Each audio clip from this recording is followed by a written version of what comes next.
Hey, what's up, Moto buddies? This is Mike from Taco Moto Co, Taco Tours. We are out doing some high altitude testing on this 2500 EXCF.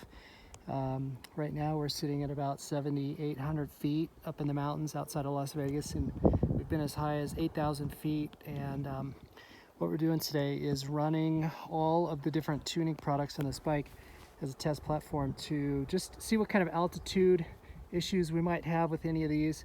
Also, really trying to get these things to coffin stall, to do that very classic, typical big bore 4-stroke coffin stall. We've got the reeds taken out on this bike.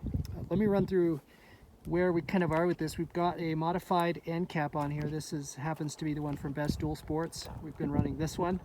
Also, at various times, we've had an FMF 4.1, and then the same stock muffler with a Pro Moto billet end cap. So we've had 3 different variations in the exhaust, 2 variations with stock, and then 1 with the FMF. I have not been out on the modified stock end cap, where you cut out the spark arrestor and then knock out the cheese gritter at the back.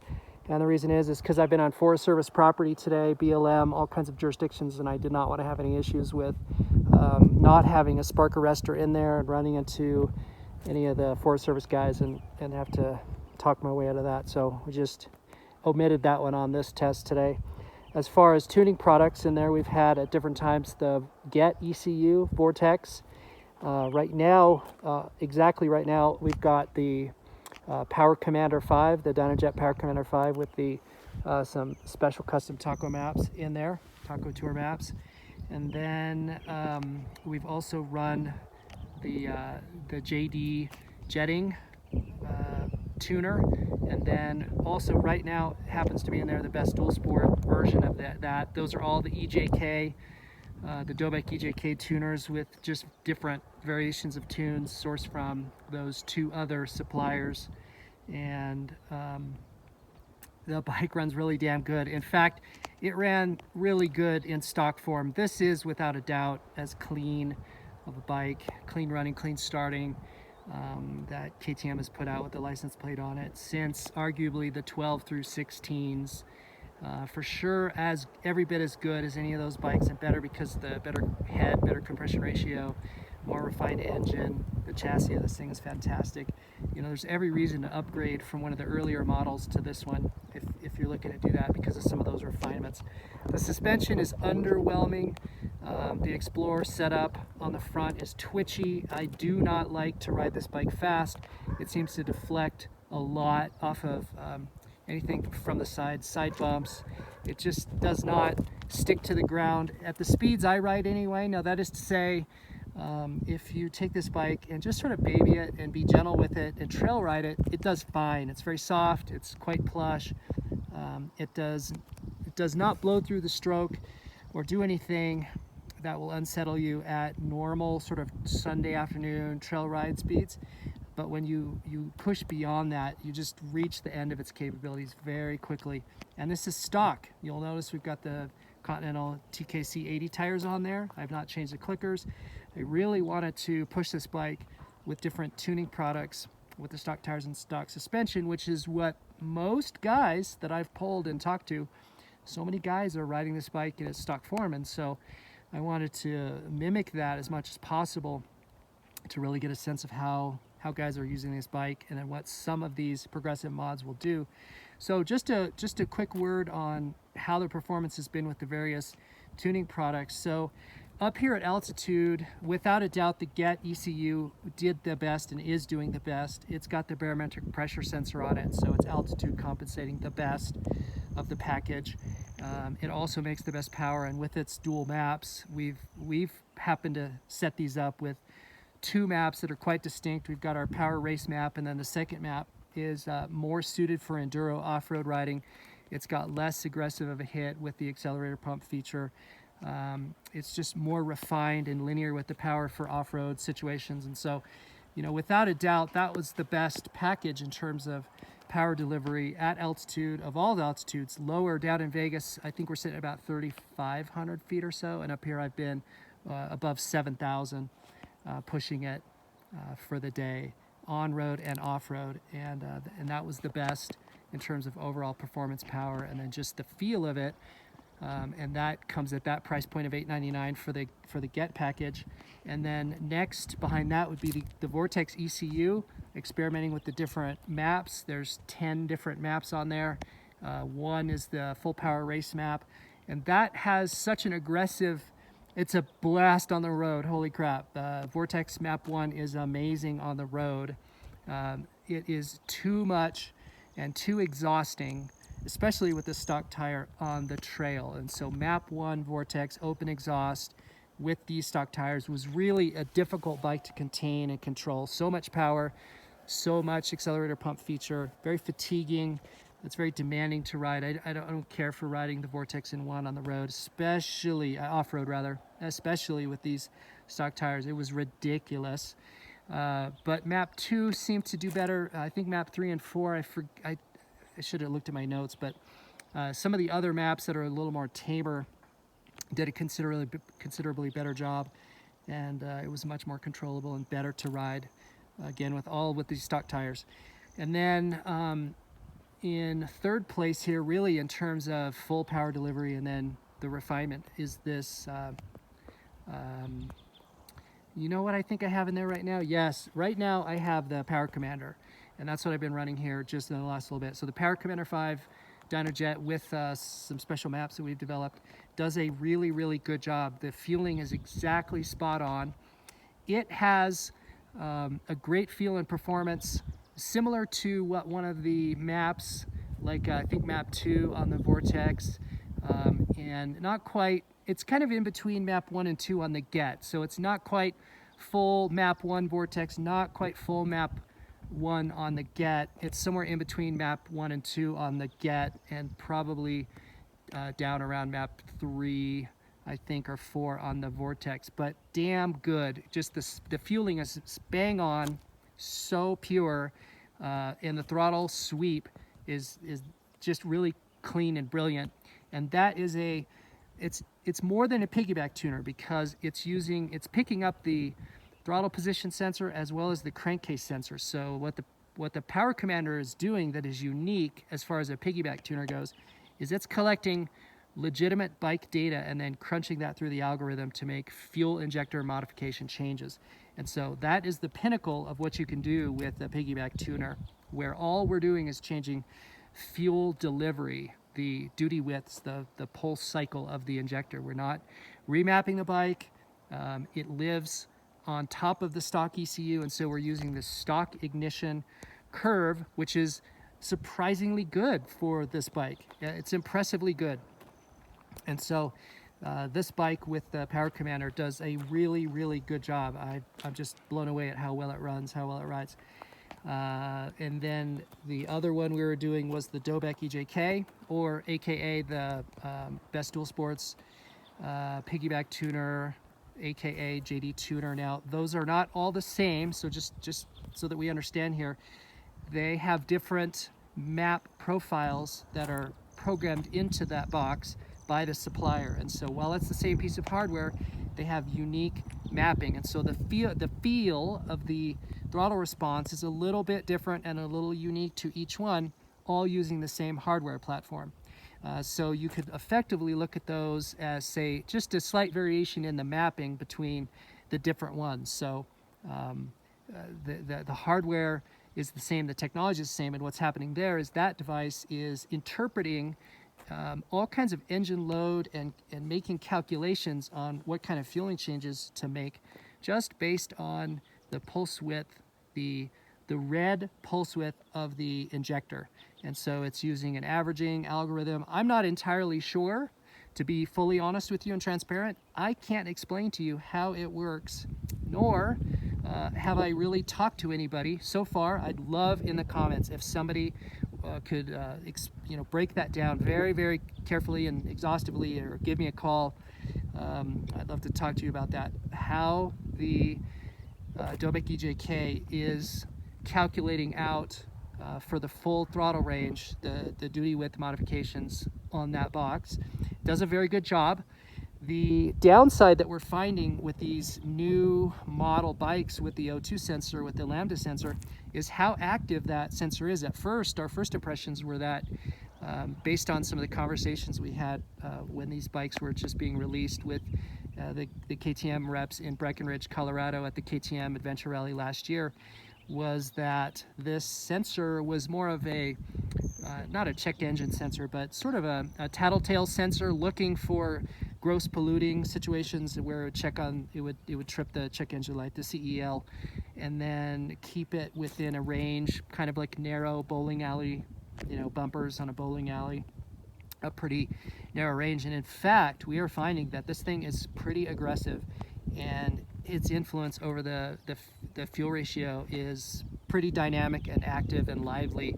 And so one of the issues we're finding with the dobeck EJK is how active the O2 sensor is at pulling down fuel that's being delivered. So the injector pulse width is being calculated by the device, and so increased fueling is happening, but then that O2 sensor is stripping it away under certain RPM ranges, under certain load conditions, and we've checked that on the dyno, and I'm experiencing that out here on this extensive field run.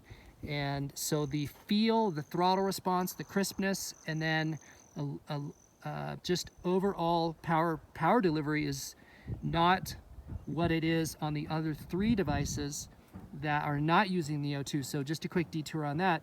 The O2 sensor on this bike right here, with the two aftermarket ECUs, they completely ignore the data stream coming out of the O2 sensor. And then with the Dynojet Power Commander 5, we have created a dongle that is bypassing that, and that data is not being used by the it's not being used by the ECU, and thereby not influencing what's happening with the Power Commander. So of those first three, no O2 sensor data is happening, and then with the dobeck EJK, then that sensor data is going into the live stream and then is influencing fueling on that device. And so there is a noticeable difference between the first three, and then when we get to that fourth item, the fourth tuner, there's a step down in all of those metrics because of that O2 sensor. And so I should note for clarification that the O2 sensor is required to make this bike street legal. And so I have been operating this bike off-road in those conditions with that O2 sensor defeated as an off-road only bike. And so you just need to be aware of the emission laws and requirements federally and then locally in your state or jurisdiction. So all of that said, continually impressed with the Get ECU and its rideability, and then power and functionality and adaptability. The Vortex is a damn fine box. Just love that box. So good, so reliable. It's been around forever. Everybody knows it. You can't say a thing wrong about the Vortex ECU at all. The Power Commander has been beyond impressive. I'm just loving this thing more and more and more. Let me show you really quick what's happening with that in terms of its connection points. So what we have is, let's see if we can tease some of this stuff out. This is the throttle position sensor. So we've removed the cap. Yours on your bike will have the little plastic cover shield. And so we're intercepting, we're basically taking the data from the, let's see, I think it's this here. So that used to plug directly into the TPS. So now we're intercepting it. We're going in series with that, and we're reading throttle position sensor. And then up here, and you can't see it, it's up here, it lives underneath the tank kind of high, is the crankshaft position sensor. So that lead is coming out of here, and then the connector just happens to live up really high in the engine. So we're intercepting the crankcase position sensor data. And then the last thing is where the fuel injector plugs in, and then that data from the injector then is run through the Power Commander, and then fueling mods are happening there live inside of that. And it's doing that based on 3 data streams. So it's picking up the same thing that the EJK is, which would be the injector pulse width data stream, and then it's also adding to that the TPS data as well as crankshaft data. And so it's just doing more math. It's got more data to think about, to use. And then notice here I've got the airbox, vented airbox cover, so that's on there. And then we just happen to still have that, the fuel rail from Best Dual Sports. I'm going to take that off a little bit later. It's got I should have put a longer hose on there. It's got a strain here. I kind of forgot about that. The angle is different, so I should have changed the hose. So I'm going to pull that off later and just go back to stock on that. So as far as the mods on this bike, nothing significant. So we haven't done anything to this bike beyond what, like I said, the typical guy will do. He'll throw on an end cap and then throw on some sort of tuner because he's trying to uncork, right? Air quote, uncork his bike. This one is completely stock and all that. We have the emission. There's only one emission system on this bike, and it's the vapor recovery. And here is the hose right here that goes on that. Notice on the cylinder head here in the older bikes, right in this area where the SAS pump, the air injection pump, would have been, KTM has been able to, through combustion chamber redesign, new cylinder head, and then an increased compression ratio, they've cleaned up this bike sufficient to not have to do that, which is fantastic. So there's only one emission system on here, and this is so unintrusive in terms of, well, so you know, we've got that myth out there that I always need to disabuse guys of, and that is that these Smog systems do anything to power, and they do not. We've talked about that at length in other videos. So, you know, I'm inclined to just leave that on there for the whole duration. Ultimately, I think as we turn this bike into more of a dirt bike, I'll pull that off because that does present issues of reliability. We've talked about this where if that hose were to get a leak in it, we'd have a vacuum leak on the intake. If the bike tips over and then fuel is able to come out of the vent hose here, it goes down into that charcoal canister, which is here in the frame, this hose right here. And then the third hose, I guess it'd be the fourth hose, comes out of the bottom. You're not going to be able to see it, but it comes out of the bottom of the frame and then goes into the, I'll show you that, it goes into the solenoid here. Where is this fella, this guy? Okay, so this hose here comes from the charcoal canister, goes into the solenoid. That's commanded on by the ECU. And then the other hose, the little hose right here, they're just kind of together, but those two hoses, one of them goes to the charcoal canister in the tank, the other one goes to that hose on the intake side, the other side of the head. And so the reason that I advocate taking that off is reliability, remove a failure point, and then that issue of if you tip the bike over, you might have liquid gas that will go into that canister and then cause a no start condition, which happens to guys sometimes. So there's just sort of our current where we're at status review with the 2020 EXC. All of these things directly and completely apply over to the XCWF in terms of, you know, what they have on them for hardware, software. There are two maps in that bike, and I'll get one of those again in here soon. And so we'll do some head-to-head comparison between the EXC model and the XCFW model. But I would say that the maps so far on the XCF are very clean. It runs really good. It has some improvement in terms of the stock setup over this bike. There's just so much meat on the bone though for both models.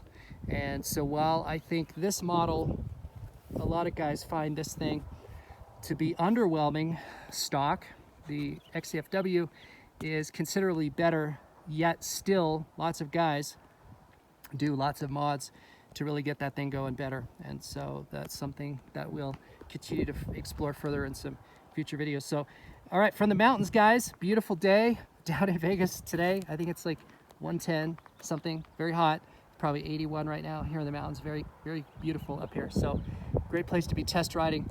Thanks for watching. Like, subscribe, all that noise. We appreciate everything you do to help us out. We appreciate all your comments, and we leave those on. And we're happy to hear from you and happy for the give and take and hearing what you guys are experiencing on your bikes and what you have to say. So thank you so much. And as I always say, and as I always try to do in my life, go out and get some adventure. So I've got a postscript. Never done this on a video. Came back from the top of the mountain. And this is a little rugged section that I use reliably to test for coffin stalls. So as some of you are well aware of, these bigger bore thumpers exhibit this problem due to valve overlap. Nice camshafts on fast bikes with aggressive cam profiles exhibit this thing called reversion, air reversion on the intake side, and so that will give you the dreaded coffin stall. And this spot happens to be really good, where I can just repeat over and over, coming up this technical section, hitting these little step ups. We got a good one right there, a couple more further up, and then at the top it gets a little rugged again. And just going up and down, back and forth on this, and testing different not idle speeds, but throttle speeds, and then, you know, clutch positions, and trying to get it to flame out. That's what guys call it, flaming out. So with the Get ECU, I only got it to stall one time on a gnarly little section, and so that was the best performer of this bunch, having done 20 some runs with different combinations up this road multiple times. The Vortex happened twice, got it to stall out 2 times, so that would be exceptionally good. I would consider that and classify that as A++, very, very good. The Power Commander and the any of the dobeck derivatives all had flameouts that were, I would say, about a C grade. And so you can see the difference in between a replacement ECU with full ignition control, full fuel control, very accurate delivery of both of those metrics, and how well that does in terms of eliminating that coffin stall. And I should note, this bike has the reeds removed. I did not bring the reeds, which I regret doing. I should have brought them so I could put them back in, pop them back in, and then do the same section back to back. I'll have to do that another day, and then I'll report back in another video about that. So we have a modified exhaust and a modified intake. We've got the reeds out. And again, with the 2 Piggyback tuners, the dobeck and the Power Commander, got quite a few coffin stalls, and that's just due to the nature of that device not being a full control ECU. And 100% guaranteed that the stock bike would have been the worst. So in terms of worst to best, the stock would be terrible. This section of trail plus these tires. So this section of trail on these tires with the stock setup would be really bad. It would be very marginal. It would be improved, I guess, let me say that differently, dramatically improved with the fact that it had the reeds. And so I think this would be a very good test, all of those components again with the reeds in. But again, here with the reeds out, average performance with the 2 Piggyback tuners, exceptional performance with the 2 ECUs. So that just gives you an idea of what kind of variation you're going to get with those 2 steps. Those are just stair steps, Piggyback versus full ECU. And it just really depends on how you use your bike and what you do with it and what you find acceptable and unacceptable. So for example, for me, that's unacceptable, that I would settle for those flameouts on technical terrain like this, because this is what I ride. I don't ride much street, although I did today about 60 miles or so just testing all these on the road. And all of them did great on the road. I have no complaints about any of those on the road. The road is a whole different set of circumstances than something like this. The road's a piece of cake. Anything is a piece of cake on the road. The stock bike, fully stock, no problem. However, when you get into very rough technical off-road situations, that's where the choices we make on these bikes and how we set them up become really essential. And so again, I say this all the time, guys will just harp on this. Oh, you know, FMF, Vortex, rip the reeds. That's a great formula, which I like a lot. That's a handful. That combination right here, running this, was difficult to control, difficult to modulate. That's advanced level stuff. That type of performance is not for a rookie rider or an inexperienced rider. And so if you're of a caliber to handle that sort of power delivery, send it all day long. But if we're talking about a guy who is getting into bikes, he's moving up from a 250 now to this 500, or this 500 is his first bike off a KLR or something bigger, there's a whole lot of horsepower. You're talking 55, 56 horsepower and huge bursts of torque. And that's incredibly challenging to manage. And so having that sort of power and delivery is insanely fun, but must be carefully controlled and managed by somebody who knows what they're doing. So let me just see if I've got any final thoughts. Like I said, I'm going to do another run here with the reeds in on another day with another video, and then all these combinations again with the sole and single focus of trying to gauge and deduce what sort of combinations produce the best, maybe the worst flame outs. But just a quick recap, this trail right now, all tests reads out the 2 piggyback tuners did the worst in the test of the test, and then the 2 that did the best were the replacement ECUs. And so just consider those variables as you make any tuning or modification decisions. I'm really kind of interested in seeing what this exact run would look like with the reeds in and how that would change things. It must improve the performance of those 2 piggyback tuners. Their performance will go up. Will the get and vortex go up as well? Would the vortex go up to maybe 1 stall outs and then the get none? Very, very probably. And then would the performance of the 2 piggybacks go up? It absolutely will. And then remember, everything is a trade-off. Until we're riding electric motorcycles that we have dials and knobs where we can completely customize and refine the power delivery, until that's the reality, everything with a auto cycle internal combustion gasoline engine is a trade-off. When you change a thing, then you change a thing. And so by having those reeds in, it will improve the trackability and flame out performance of a section like this. It will improve.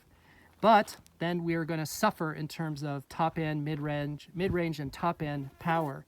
We will lose some of that performance and overall power in that throttle section and that power delivery scheme area. So nothing is everything. There's no such thing as everybody is happy with every modification or situation on their bike. You're just pushing trade-offs around. You're gaining a thing, you're giving up a thing. And so what factors are you needing and wanting? And then when you zero in and laser focus into that variable, then you automatically lose something else. And so it's compromises. Where are you needing and wanting to make those compromises? So that's it for now. Thanks for watching this little second postscript part. Sorry this video is so long. Please tell me in the comments if you have any suggestions or experience with this bike or any of those mods. All right, thanks everybody. Go out again and get some adventure.